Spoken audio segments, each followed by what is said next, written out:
You've spelunked into the Matt Cave. Hello, everybody, and welcome into another episode of the Matt Cave. Thank you all so much for spelunking on by. This week might be a shorter show, we'll see, but it is Holy War Week. After a week of rest for actually all three of the major football programs here in the state of Utah, we've got a huge game coming up, and unfortunately, ESPN doesn't think so. I'll get into that. I will also talk about Real Salt Lake. I know the fans are a little bummed out and down on the team, but I'm here to remind you that it was a great season. It was. And just because it didn't end the way we wanted it to, it ended better than what we thought. So I'll kind of get into that a little bit. Talk about Utah Hockey Club and how they're doing. They still are the most entertaining team in the NHL, truly. And then my game of the year. I've already called it. We are at the beginning of November, so we only have like 2 months left of game releases. And there's not much on the horizon that I think can beat this game that I've just been enjoying so much. So thank you all for being here. As always, please follow me on the socials at the Matt Cave Pod on X, the Matt Cave Podcast on Facebook. And then you can find me on YouTube, the Matt Cave Podcast, all one word, as well as over on twitch.tv/Matts, M-A-T-T-S, Cave. I stream there every weeknight from 6 p.m. until, I don't know, sometime. Recently, it's been shorter because, well, I hurt my back, and I have to sit all day for work, and then sitting for an extra couple of hours isn't great. So we'll get there. We'll figure this out. But let's dive into things. Holy War Week. Big time. First time these two have been conference foes since they both left the Mountain West Conference. BYU obviously going independent. Utah going to the Pac-12. And it still means a ton. And it still means exactly what we thought it meant, just with the roles reversed. Like I said last week, it's exactly what we thought, just roles reversed. So BYU is heading into this contest undefeated, the lone remaining undefeated team in the Big 12, looking to garner respect among the College Football Playoff Committee, as well as continue on this magical season and see what they can do against a Utah team that still has a lot of pride.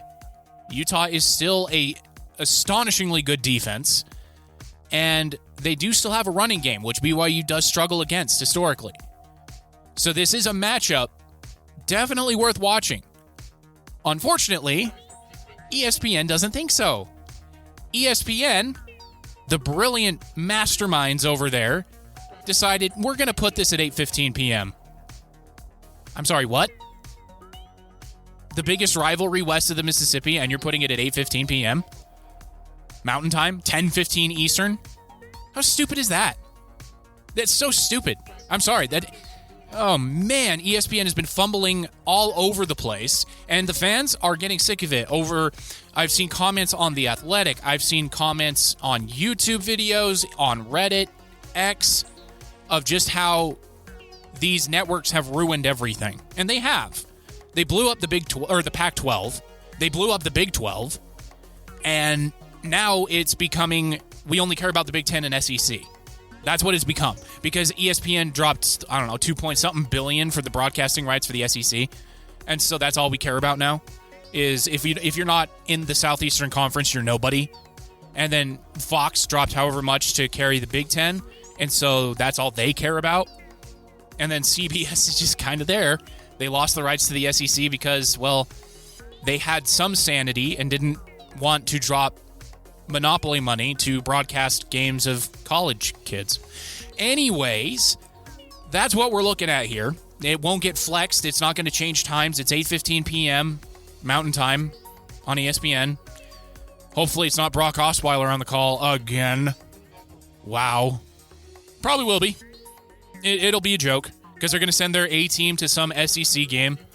Like, I don't know, Vanderbilt versus Kentucky, because that's a bigger game than BYU-Utah. Whatever. But let's talk about the game proper, and I'm going to start on the side of Utah. So Kyle Whittingham during the bye week said it is an open competition for the starting quarterback position, and for Utah fans curious about where Sam Heward was, the former Washington quarterback, I think son of Brock Heward or related to him in some fashion, lefty, by the way, is out for the season with an undisclosed injury, as is the want of Kyle Whittingham, hating the press and not being, appreciative of his fan base, as we've learned over the past couple of years. So that's where he's been.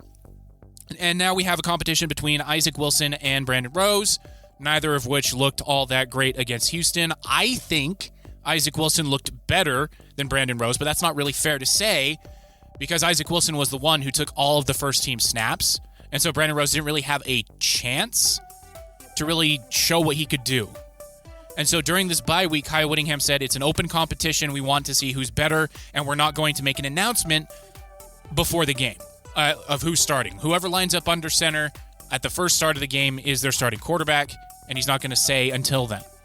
There's two schools of thoughts here on that decision. The first is siding with Kyle Whittingham, and I'm not going to say which side I'm on. I'm just going to present both arguments to you, and I'll let you decide. So the side of Kyle Whittingham, he said that there is no strategic advantage in announcing a quarterback before the game starts. And yes, that's true, because he has a history of this, especially in the Holy War. I think back to, I think it was like 2009, maybe 2010, and it was Brett Ratliff or Brian Johnson at quarterback. BYU prepared all week for Brian Johnson, who was coming off of an injury, thinking it was going to be him playing quarterback. He was a late scratch, and it was Brett Ratliff who started the game, and that changed the game. BYU wasn't ready for it, and Utah won the game in a game that BYU was favored. So Kyle Whittingham has a history of this, and he has a history of it working. So that's where he is standing with it. And there is merit. And now here's the other side of the argument. It helps your team get behind whoever is under center when you publicly announce this is our quarterback, because then the team knows that they know who's guiding the offense, right? And so there's a confidence. There is a sense of calm, I guess you could say, knowing that your coaching staff believes in this quarterback so that you can believe in that quarterback as well. So those are the two schools of thought here. Also, when it comes to saying this is our quarterback, that also allows the opposing team to practice for that quarterback. Like I said, with that Brett Ratliff, Brian Johnson, a long time ago now. I almost said a couple years ago. Long time, further back than a couple years. And so I'm not going to say which side I'm on. I can see merit to both arguments. Those are the arguments that the fans are having in the comment sections and message boards and what have you. I see merit both ways. And the defense is going to be great. Morgan Scalley is that good of a defensive coordinator. Doesn't matter how many guys are hurt. He still puts out an amazing defense that just does not give up points. If we look at the points that Utah has given up, they've never given up more than 30 points in a single game. And that's astonishing when you know how bad that offense is. They've only given up, let's see, they shut out Southern Utah. They gave up 12 to Baylor, 21 to Utah State, 19 to Oklahoma State, 23 to Arizona, 27 to Arizona State, 13 to TCU, and 17 to Houston. Not a single opponent has gotten across 30 points. That is such a good defense that people are just forgetting because of how atrocious that offense is. The defense is number 11 in the country on points against. That's 16.5 points against. That is so good. To give you an idea, BYU is 24th, and their defense is much lauded. They've given up 19.6 points per game. So this is going to be a war of attrition. Looking at it that way. Utah and Kyle Whittingham, I think, are going to revert back to the Mountain West days where it was rely on the defense, get turnovers, and pressure the heck out of the quarterback, and then maybe have a couple of tricks up their sleeve on special teams. The difference this time around is that he's going to be coaching against somebody who has been in those meetings, who I'm not going to say knows the mind of Kyle Whittingham, because the only person who does know that is Kyle Whittingham, but somebody who has experienced what that's like, as opposed to what it was in the Mountain West days where Bronco Mendenhall was the head coach. I have a joke about him where he was the 13th apostle. Yeah. And so that's the difference, right? Bronco Mendenhall had his stringent, this is how we're going to defend it, this is how it's going to happen. And it worked to the tune of a lot of wins, just not a lot of wins against quality opponents. And whenever there was trickeration or anything that was not above board, I guess you could say, he wasn't ready for it. And when his teams got popped in the mouth, which is what Utah always does, he never popped back. And that's why Bronco Mendenhall could never beat Kyle Whittingham. His teams didn't have spine because he didn't have a spine. It's different now with Kalani Sitake. Kalani Sitake has modeled his coaching style off of the coaches that he worked with and played under. There's a lot of Kyle Whittingham, there's some Urban Meyer, and there's some Lavelle Edwards in there. Those are three very good coaches. So that's the difference here. Now, on the BYU side of things, surprisingly healthy. They're looking to get Cody Epps back. Connor Pay is still going to be out, which is highly unfortunate. One of the best offensive linemen in the conference, if not the country. So it'll be interesting to see what happens with that Utah defensive line against this BYU offensive line. Against Central Florida, the offensive line looked pretty good. Now, there was a lot of max protect. And if you don't know what max protect is, that means you hold back a running back and a tight end to help out in the blocking scheme so that you really only have three guys out on routes, which works when you have a mobile quarterback like Jake Retzlaff. If you had a statue standing back there like Keaton Slovis, it doesn't work, and we saw that last year. The key in this game, and you're not going to like it, it's going to be coach speak, but it's going to be defense and ball security. Whoever wins the defensive battle and whoever can cause turnovers is going to win this game. I'm more confident in BYU being able to achieve this even in Rice-Eccles Stadium at night because there is continuity on offense. Everybody knows their role. Everybody knows who's playing. Everybody knows who to get behind. There is a strategy in place. There hasn't been a switch of play callers, and that's where I think the difference is going to be. Continuity versus upheaval. Now, the Holy War has always been weird. Always. The favorites lose. The underdogs get blown out. I mean, it's all over the place. That's what makes this rivalry so awesome. And if I were to make my pick today, Sunday, November 3rd, 6 days before the game kicks off, and the fact that I'm going to be speaking this into the universe is going to cause it to be not this way. But I think BYU is going to win this game, and I think they're going to win it handily because of the quarterback situation at Utah. BYU's defense has been very good at taking advantage of mistakes this year against all sorts of different competition. Against Kansas State and Avery Johnson, they were fantastic at it. Against Noah Fafita and Arizona, again, fantastic at it. And those two quarterbacks are better than whatever Utah has behind center. Now, the way Utah wins this game, cause havoc. Get the muss behind you, cause havoc early and often. BYU's offensive line is a little bit of patchwork right now, especially on the interior. And Utah can't get after Jake Retzlaff with just four guys. With Connor O'Toole, Van Fillinger, all of those guys. So it's very possible that Utah wins this game off of creating havoc. But if BYU's coaching staff can keep their heads, keep their team calm, then I think BYU wins this one. That is always where Bronco Mendenhall failed. He could never keep his team calm. His offensive coordinator could never stay calm. He panicked, hit the red button, and everything went sideways. Same thing with the quarterbacks.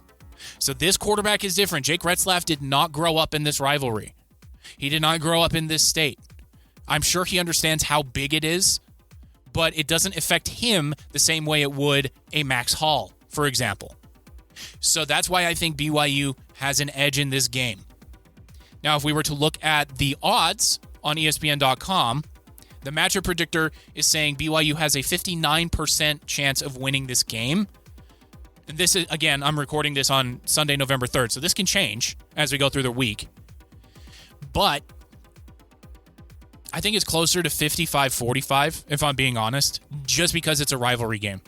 I understand BYU has won 8 in a row, flying high, a lot of confidence, as they rightly should. Utah, 4-game losing streak, lost to teams like Arizona State and Houston, who were picked way at the bottom of the Big 12. So this is going to be an interesting game. It really is. It's going to be a fun game, too. Even if you're a neutral, you're going to tell how important this game is by the crowd. Rice Eccles is going to get loud and is going to stay loud throughout. If it becomes a blowout, well, it will go the other way because there will be a few BYU fans there. So, interesting stuff. It'll be a very fun game.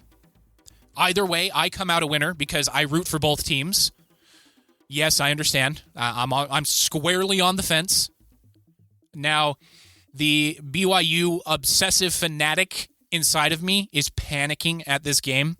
This is me growing up with Bronco Mendenhall as the head coach. A classic game of where BYU is more talented across the board, but somehow, some way, Kyle Whittingham is going to figure out how to get in their heads and get inside the head of Bronco Mendenhall and just mess everything up. But it's not Bronco Mendenhall. It's Kalani Sitake, who's been doing a very good job. So we'll see what happens. Jake the Mistake needs to not make any mistakes. If he makes no mistakes in this game against Utah, I am retiring that nickname. Calling it right here and now. Retiring Jake the Mistake if no interceptions, no fumbles against Utah. That's it. But I expect a big game from LJ Martin, and I expect a big game from Chase Roberts as well. All right, so that's my prediction. I don't have a score. If I had to put a score out there, I would say 24-14 BYU, I think is what the final score will be. Maybe 24-13. I don't know. Something like that. Because, like I said, Utah's defense does not give up points. They don't. And recently, BYU's defense has. They gave up 28 to Baylor, 35 to Oklahoma State, 24 to Central Florida. Made that backup quarterback Central Florida had look very good. So, we'll see. But it'll be fun. ESPN Saturday night, 8:15 is what they're saying right now. I don't know. Whenever the SEC game before them ends is when they're going to kick off. But that's where we're at. All right. So let's move it on to Real Salt Lake. They do go down in very heartbreaking fashion. 2 straight games, losing in the penalty shootout. And they bow out of the playoffs as the number 3 seed in the Western Conference to Minnesota. That being said, yes, it's a heartbreaking end of the season. But let's remember where the season began. Everybody and their uncle was predicting Real Salt Lake at the bottom of MLS. Not just the Western Conference, the bottom of MLS. For a while there was actual conversations of Chicho Arango beating out Lionel Messi. Well, not necessarily beating him out, but in the same conversation as Lionel Messi as Player of the Year in MLS. Chicho Arango was scoring like 2 goals a game. But then he disappeared. There was the suspension. I don't know what else is going on behind the scenes, but he did not look like the same player. Maybe there was an injury, maybe there wasn't. But the offense didn't really flow through him like it did in the past.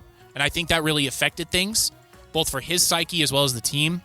And so the offense disappeared. The defense stepped up, but the offense disappeared. And so that's kind of what happened. Over the offseason, I don't expect any major changes, nothing seismic.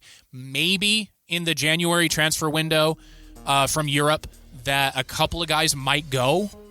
But these are guys that can be replaced in the style of game that manager Pablo Mascherani has developed. And so if we see guys like Diego Luna go, that's awesome. Does it stink for Real Salt Lake? Absolutely. But that is a homegrown player through the Real Salt Lake Academy that went to Europe. Are you kidding? That's so good. So let's root for that as Real Salt Lake fans, because that only does good for Real Salt Lake as well as MLS.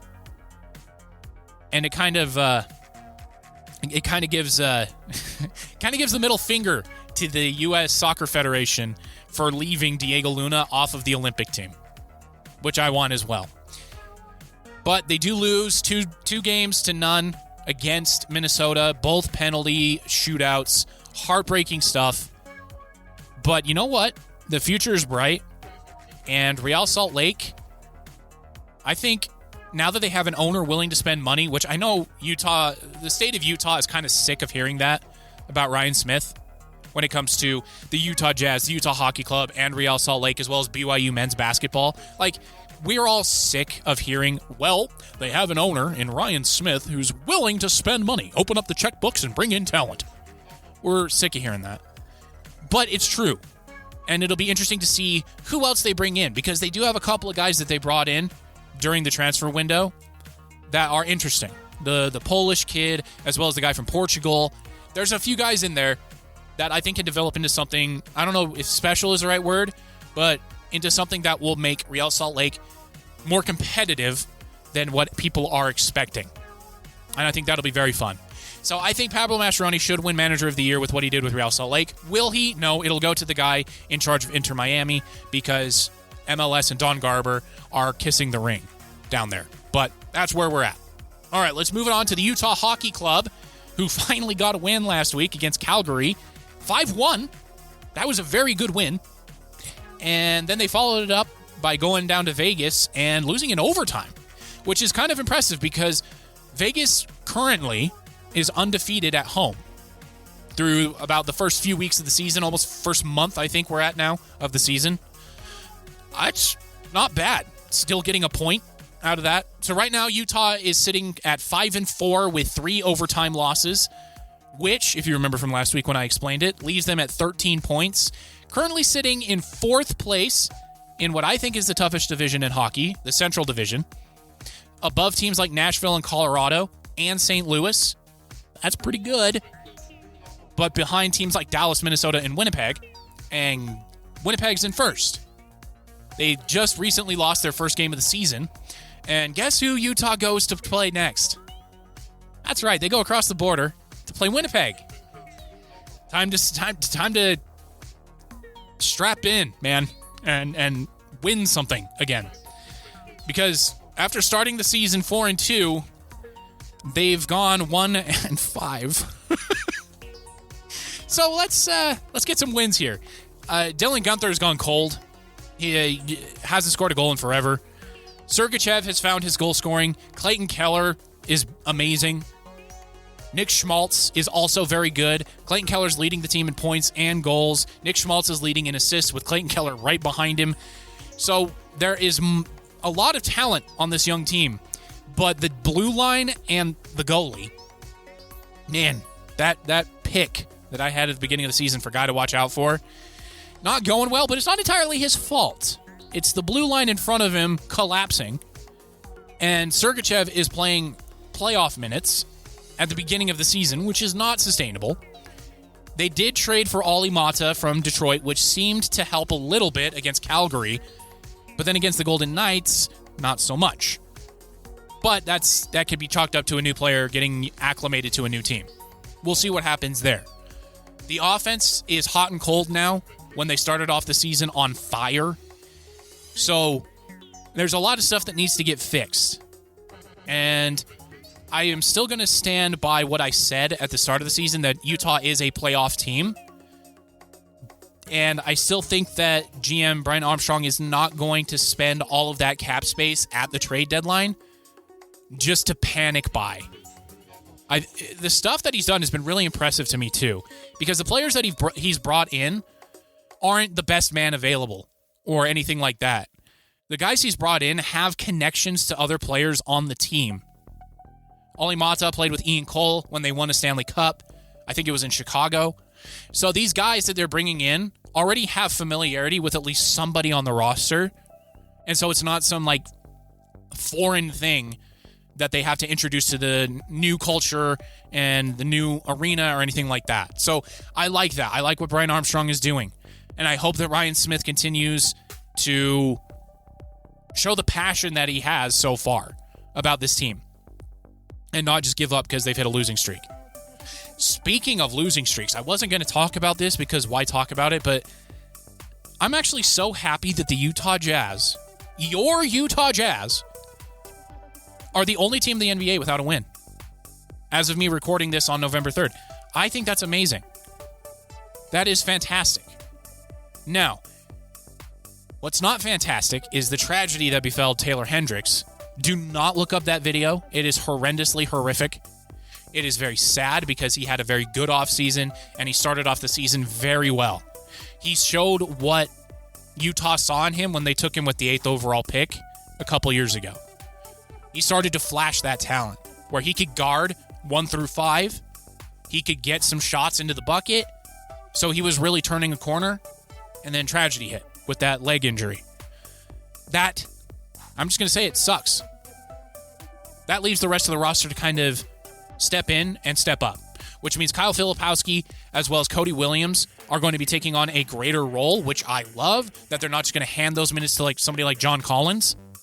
And that means the talent is going to accelerate that much more because there is a framework here. This isn't the Detroit Pistons. This isn't the Washington Wizards. This isn't even the Orlando Magic. There's a plan in place, and they have the people in the front office as well as the coaching staff that know the plan and are going to coach and develop towards it. So that's why I am very confident in this rebuild still. If it's another 2 years like this, then we can start asking questions. But where we're at right now, I like it. And just give the young guys minutes. Just give it to them. No matter how bad it looks, losing by 40 to Golden State, I don't care. Golden State is still trying to win a ring. Like all these teams in the West, basically not named Utah, are trying to win a ring. Maybe Portland too. But every other team is still trying to get in the playoffs and get that ring. I think this rebuild is perfectly timed because we're at the twilight of LeBron James's career. We're at the twilight of Steph Curry's career. Yes, the Oklahoma City Thunder are going to be there for a while. But other than that, I mean, Denver, Nikola Jokic, who knows how long he's going to even want to go, you know? So, and Kevin Durant, twilight of his career, down in Phoenix. Like, this is good timing. Now, it's not great timing because, well, as a Jazz fan, we all wanted Victor Wembanyama, but who didn't? Now, the Jazz have a chance to get Cooper Flagg. And that's not as good, but that's still pretty darn good. As a 16, 17-year-old kid at U.S. basketball, to help the team prepare for the Olympics, he was impressing guys like LeBron James, Steph Curry, Kevin Durant, Kawhi Leonard, Paul George. He was impressing those guys at 17. That's the guy Jazz fans want. All right, so now let's move on to Game of the Year. I haven't talked about video games in a bit, but what I've been playing recently is Metaphor ReFantazio. And if you'll remember, was it last year? It had to be. Like November last year when I did my... Oh, no, it had to be December because that's when I do it. So in December, I did my show of games coming out that I'm looking forward to that we've seen. Metaphor ReFantazio was at the very top of what I was looking forward to. There's the Elden Ring, Shadow of the Erdtree DLC, World of Warcraft War Within, Final Fantasy XIV, Dawn Trail. Metaphor was in there. And I love this game. I love it to death. It's an RPG. It has elements of anime in it, so it's not for everybody. But if you're looking to get into a good story with good voice acting, it's not great, but it's good. And wonderful visuals. It's fantastic. Right now on Metacritic, where it puts together the reviews of players as well as reviewers, it's sitting at a 94, which is tied with Elden Ring Shadow of the Erdtree. So Elden Ring Shadow of the Erdtree is going to win Best DLC or Add-on Content of the Year, I think. There's nothing that can even sniff it. honestly, Metaphor ReFantazio should win Game of the Year. It really should. The other games who would be up for it, Balatro, Animal Well, like these are indie games. Thank Goodness You're Here. That's a very, very funny game, by the way. If you don't know that game, Thank Goodness You're Here is a cheap game on Steam. Hilarious. I love it. Very British humor, though. Destiny 2, The Final Shape. Lest we forget, that was a very, very good ending. I loved it to death. I think I gave it a must-buy. So that's where we're at. Metaphor ReFantazio, must-buy. Buy it. The only caveat I'll throw in there is if you're not a fan of anime or that style, then you're not going to like it just because you won't be able to get into it. But if you don't care and you just want a good game, get Metaphor. It is fantastic. All right, that's the show this week, everybody. Thank you all so much for listening. If you could do me a favor, rate, review, like, subscribe, wherever it is, however you listen. Helps me out a ton. And I'll see you next week when I will pick up the remnants of one of the two teams after the Holy War when you spelunk back into the Matt Cave.